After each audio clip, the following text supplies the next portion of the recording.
Hi. I don't think I need this. I know you need it. I do? Oh, okay. Hi. Marvelous group of people. It's a good-looking group of people. You make Dave look good. I'm not going to. On the way down here, I'm thinking, I'm not going to let him go. My friends are too. I don't have that many friends of that caliber, and I don't know that many men in my community of that caliber, so I can't afford to let him go. So I've decided I'm going to act as if. I said about Dave. First time I met those of us who spend a lot of time in prison. I'm talking excess of 2 decades, 2.5, 3 decades. Those of us who spend large portions of our lives under the umbrella of a set of authoritative organizations that are always shaping and directing us while they're salvaging us and giving our lives a value and telling us, how to live. Develop, if we're lucky, a sense of resistance. Nobody's quite sure where it comes from. Some people say the DNA, the clinical people tell us that it's historical, it's cultural, so maybe they're all true. David came into Sing Sing 2000. I'd already been in prison a long time. When all of us from the group that I was born selected to walk into their room and engage this new material, another advocacy group, because there's always somebody's always fixing us in there.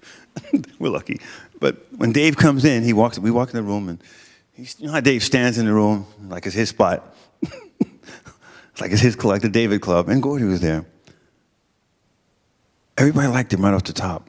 That's hard to do in a place like Sing Sing. We don't like anybody sometimes. Sometimes our lives are shaped by it's hard to like anybody. A lot of us didn't like ourselves. We didn't like each other. We tolerated each other. We tolerated the rest of the universe because that's how our lives had been. But they walk in the room and everybody gravitates around this guy and look like he work out.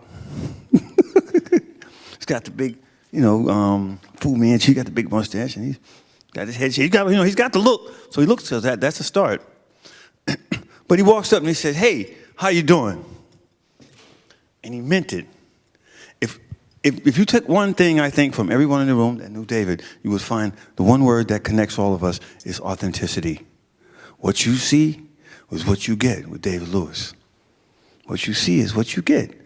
That's a rare, precious thing in the universe. The universe is full of complexity. It's full of challenges. It's full of things that look like this, and the more you look, the less they look like they looked when you looked at them. When I finally got out, I called him up. Just got back from Africa. "Man, when you coming to New York? Why don't you never answer emails?" So he went, okay, like I said, we argued. And no, I never won. I never won an argument. But it was never won a single argument. But for the most part, David, he had a story that he says in Breaking Power. It's a quick story. And he's at someone's house and he's talking about drugs. And I'd asked him about it because I saw him on an old